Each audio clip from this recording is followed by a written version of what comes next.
Félicité Herzog, bonsoir, merci d'être des nôtres. Écrivaine, auteure, et c'est pour ce dernier livre que nous vous recevons, de La France retrouvée, aux éditions Flammarion. Alors c'est à la fois un récit, un essai, un récit très personnel de votre expérience. Vous êtes parti, vous avez quitté la France, vous êtes allé travailler dans plusieurs endroits du monde, puis vous avez voulu revenir et vous avez une lecture, je dirais à la fois amoureuse de notre pays, le vôtre aussi, et en même temps un peu amoureuse déçue parfois. Parce que vous avez on en parlera, mais le refus du déclin, du défaitisme, et en même temps un constat lucide sur les priorités sur lesquelles se concentrer. Pourquoi ces détracteurs estiment, et je pose la question à tous les quatre, que c'est une incitation à la paresse, une incitation au non-travail? Félicité Herzog. Je trouve que c'est une proposition qui est à la fois absurde sur le plan économique et dangereuse sur le plan politique. Elle est absurde sur le plan économique parce qu'elle va réduire les citoyens à l'état de sujets dépendants d'une sorte de tuteur symbolique qui est l'État. Donc ils vont devoir percevoir de l'argent chaque mois de l'État au lieu de s'autonomiser. Et ça me paraît même politiquement dangereux parce que ça renforce encore le poids de l'État dans notre pays, qui est déjà une sorte de tuteur général. Donc je suis complètement opposée à cette idée de revenu universel, et je trouve que ça témoigne d'un manque de réalisme, même des essayistes qui le défendent ou des hommes politiques, à un moment où la dette publique représente 99% du PIB, qu'on a 57% des dépenses publiques, et on est encore là à consacrer du temps à une mesure qui n'est pas aux pauvres, qui va couler les pauvres, et qui ne va pas, au contraire, il faut mettre de l'argent dans des investissements productifs. Il faut aider les gens à acquérir de la formation et des emplois. Il ne faut pas les rendre dépendants. La pression de la dette ne doit pas être une pression qui nous empêche de faire des politiques publiques qui peuvent, pour le coup, avoir des effets multiplicateurs intéressants. Non, mais là, vous imaginez que c'est réaliste que une majorité de Français qui travaillent vont financer au prix d'une baisse du CICE et une augmentation de la dette publique, une sorte de prestation sans condition à une minorité de Français dont on va faire des chômeurs permanents. Non, leurs enfants, c'est ça ce que ça veut dire. C'est un choix de société, moi, je pense. C'est pas un choix de société. Si c'est un choix de société, c'est la collectivisation de ce pays. Juste un mot pour dire que c'est une allocation qui ne s'adresse pas que aux chômeurs, que aux personnes, puisqu'elle s'adresse aussi aux personnes travaillant en situation de précarité, en situation 19 millions de personnes. De temps partiel. Félicité Herzog.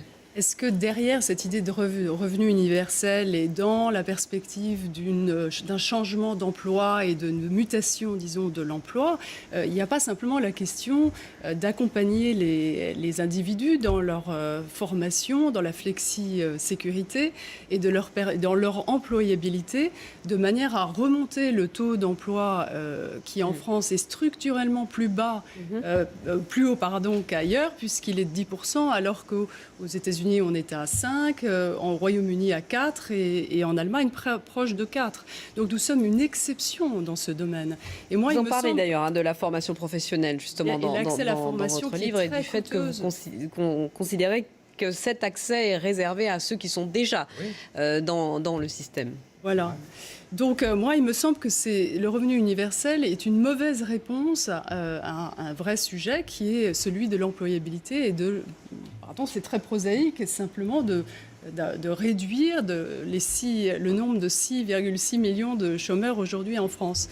Il faudra vraiment une relance économique avec de la formation qu'on réussira à intégrer tous ces gens. Je ne parle pas que de la formation, bien entendu. C'est l'assouplissement du marché du travail, c'est sa flexibilité, c'est la mobilité, de manière à échapper au déterminisme géographique et social. C'est tout ça qu'il faut mettre en œuvre de manière à relancer le marché du travail. Mais la meilleure réponse à l'existence de ces géants américains, c'est d'avoir un marché avec une taille comparable en Europe, puisqu'on sait tous que ces géants, ces GAFA, se sont construits sur le marché américain et se sont développés et puis ensuite ont pu venir en Europe et dans le reste du monde.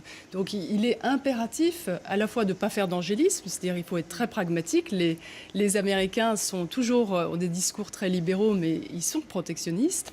Mais ça veut dire qu'il faut instaurer en Europe un marché qui soit le plus mobile possible, le plus solidaire possible, solide, même en termes de liens capitalistiques, de manière à pouvoir faire émerger des acteurs. Aujourd'hui, dans le monde des télécommunications, par exemple, on a plus de 80 acteurs. Comment voulez-vous lutter avec des acteurs américains qui se comptent sur les doigts d'une main? C'est vrai qu'en plus, dans le domaine digital numérique, on n'a jamais eu autant besoin d'une alternative à l'hégémonie américaine. Oui. Qui est tentaculaire et en plus qu'on n'arrive même pas à prévoir, tellement Google a par exemple de l'avance dans ses moteurs de recherche, ses algorithmes. Donc nous avons une carte à jouer parce que les créateurs, les artistes, les journalistes veulent avoir une alternative à ces diktats. Donc l'Europe a l'occasion de pouvoir défendre sa propre identité digitale avec sa propre culture et son interprétation du droit d'expression. Je ne vous demande pas pour qui vous allez voter. Non, hein. je sais bien. Mais la meilleure réponse à ce problème de capital humain, c'est de considérer qu'aujourd'hui, le candidat qui permettrait à beaucoup de jeunes de talents, d'entrepreneurs, de patrimoine, qui sont partis de la France parce que aujourd'hui, leur nombre total a quadruplé en l'espace de 10 ans. Ce serait déjà une politique formidable parce qu'aujourd'hui, ce qui se passe dans la Silicon Valley ou à New York, ces grandes entreprises qui sont financées sur les marchés sont des aspirateurs à talents européens.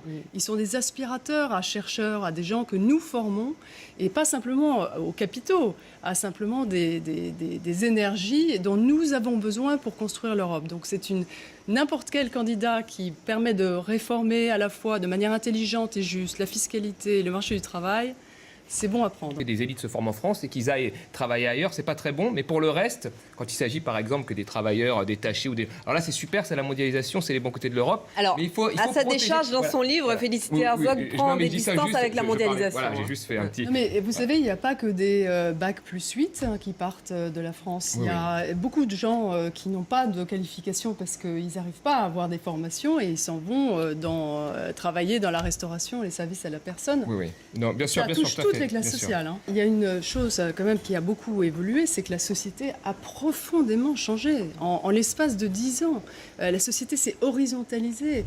On vit avec un système de pouvoir qui est très vertical, avec une France d'en haut, une France d'en bas, alors que les gens veulent changer d'endroit de vie, veulent trouver un optimum pour leur logement, pour leur destination professionnelle. Et ça, il faut le prendre en compte. Alors, il nous reste très peu de temps, parce que finalement, quand on parle de choses intéressantes, le temps passe vite. Je voudrais quand même d'un mot chacun vous demander votre avis sur la question de la moralisation de la vie publique et de la vie politique. On en entend beaucoup parler dans cette campagne. Félicité Herzog, vous êtes allé ailleurs, vous avez vécu dans d'autres pays, vous revenez en France, vous voyez l'état de cette campagne présidentielle. Quel est votre point de vue sur cette question ?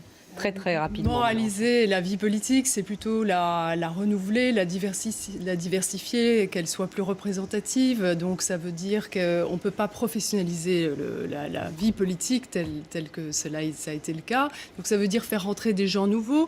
Il y avait une chose très intéressante, par exemple, Michelin a créé une convention qui permet à ses salariés de pouvoir poursuivre des mandats électoraux tout en pouvant conserver leur poste. Il faut que le secteur privé aussi s'adapte, innove de manière à ce qu'on n'ait pas que des fonctionnaires et des professions libérales dans la sphère publique.